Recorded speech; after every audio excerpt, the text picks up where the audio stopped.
សួស្តីបងប្អូនទាំងអស់គ្នាថ្ងៃនេះខ្ញុំបានទទួលម៉ាស៊ីន iPhone XS មួយម្ដាមដែលមានបញ្ហាផ្នែកចូលទឹកពេលដែលឆែកពិនិត្យមើលទៅលើម៉ាស៊ីននេះទៅមានការចូលទឹកខ្លាំងធ្វើឲ្យដាច់ពុកជើងភុយអញ្ចឹងក៏ខ្ញុំសម្រេចប្រាប់បងប្រុសថាវិធីដែលល្អ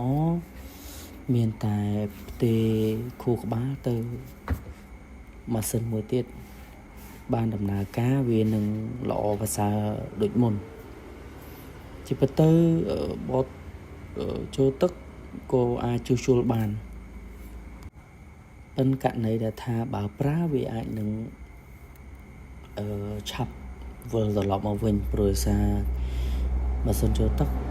ពេលដែលវាចូលវាទឹកចូលវានឹងធ្វើឲ្យពុកសពនៃសាច់បត់អញ្ចឹងករណីខ្លះយើងអាចជួសជុលតែម្ដងហើយទេអញ្ចឹងក៏ប្រាប់បងប្រុសឲ្យសម្រាប់ធ្វើការសាងបត់ដោយលើកខួរក្បាលវាដែលជាហៅ CPU នោះដើម្បីយកមកផ្ទេរទៅលើផ្នែកបត់មួយទៀតដើម្បីឲ្យដំណើរការដូចដើមមកវិញដូចនេះដែរក៏សម្រាប់ចិត្តប្រាប់បងប្រុសបែបនេះហើយក៏គាត់សម្រេចចិត្តថាអូខេបងខ្ញុំនឹងធ្វើបន្ទាប់មកក៏ខ្ញុំចាប់ផ្ដើមធ្វើការជួសជុលតាមម្ដងសូមជម្រាបបងប្អូនប្រាប់ថាការជួសជុលម៉ាស៊ីនផ្ទេរខួរក្បាលបែបនេះការប្រើប្រាស់បានយូរពេលដែលម៉ាស៊ីនចូលទឹកហើយយើងផ្ទេរមកខួរក្បាលថ្មីមកបត់ថ្មីវានឹងដំណើរការ smooth រលូនដូចដើមអញ្ចឹងហើយការប្រើប្រាស់អាស្រ័យទៅលើការផ្ទេរបត់បែបនេះខ្ញុំ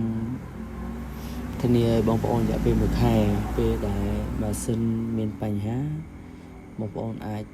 ជួសជុលខ្ញុំអាចជួសជុលឲ្យបងប្អូនវិញដោយមិនគិតថ្លៃ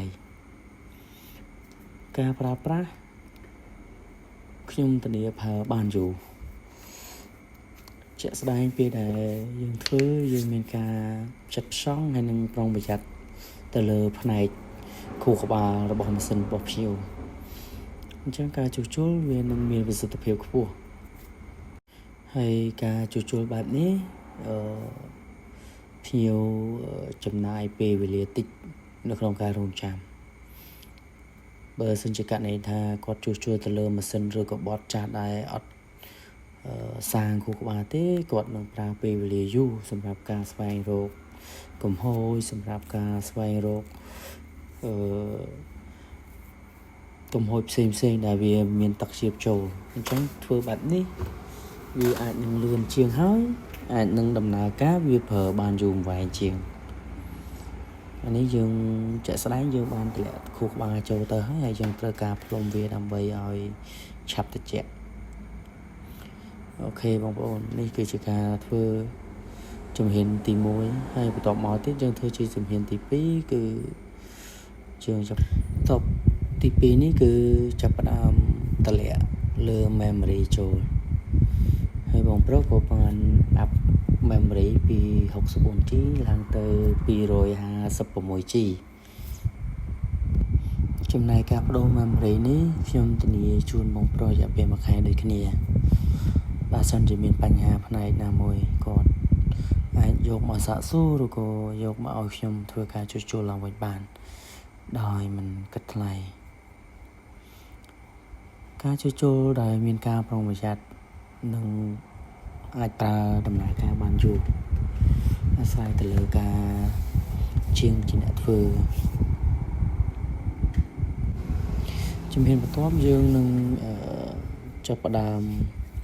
ធ្វើការផ្លុំបន្ថែមដើម្បីឲ្យម៉ាស៊ីនវាឆាប់ត្រជាក់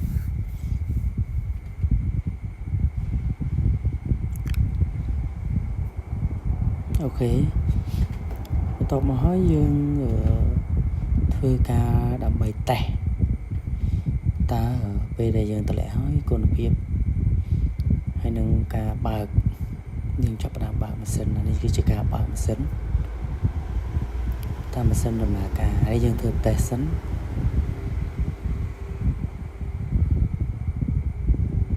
អូខេ បន្ទាប់មកក៏យើងបានចាប់ផ្ដើម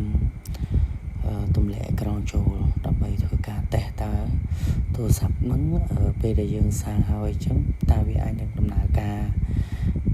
ដោយប្រក្រតីវិញអត់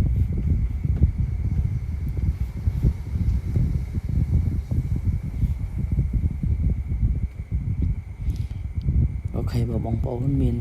បញ្ហាផ្នែកជួសជុលទូរស័ព្ទតែមានបញ្ហាបងប្អូនអាចផ្ញើមកឲ្យខ្ញុំបានលេខទូរស័ព្ទខ្ញុំអាចដាក់នៅក្នុង link ហើយនឹង comment ពេលត្រូវការបងប្អូនអាចឆាតបានសួរបានគ្រប់ពេល